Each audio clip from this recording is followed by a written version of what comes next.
तो दोस्तों, आज की स्टोरी है खनकती कांच की चूड़ियाँ। कमलेश जी को सजने संवरने का बहुत शौक रहा। शुरू से ही हाथ भर भर के चूड़ियाँ, भारी सी पाजेब और पैरों में बड़ी बड़ी बीछुआ उनको बहुत भाती थी। अब तो उम्र हो गई, लेकिन जब ससुराल की पूरी गृहस्थी संभालती थीं तब भी सजने संवरने का समय निकाल ही लेती।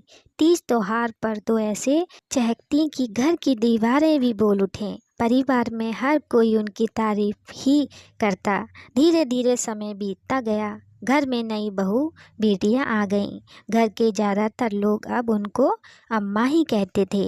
तीज आने वाली थी, इसलिए कमलेश जी की बड़ी इच्छा हो रही थी कि सुहाग का त्योहार है, घर की सभी बहू बेटियों को नई चूड़ियाँ और श्रृंगार का सामान दिलवा लाएं। लेकिन अब नई बहू बेटियां सुनती ही कहाँ हैं। पोत बहू तो हाथ नंगे ही रखती।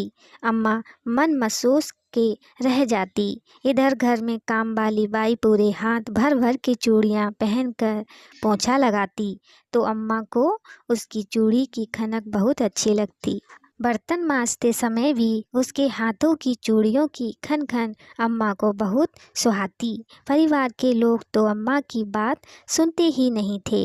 अम्मा रहती अपनी धुन में मगन। 30 से 2 दिन पहले अम्मा काम वाली राजवती से बोली, ले राजवती, यह पैसे रख ले, अपनी पसंद की चूड़ियाँ पहन आना, श्रृंगार का सामान भी ले आना।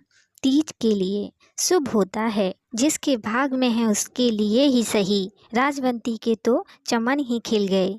राजवंती तो अगले ही दिन नई चूड़ियाँ पहनकर खुश होती फिर रही थी। उसकी चूड़ियों की खनक पूरे घर में गूंज रही थी। अम्मा को भी संतुष्टि हो रही थी।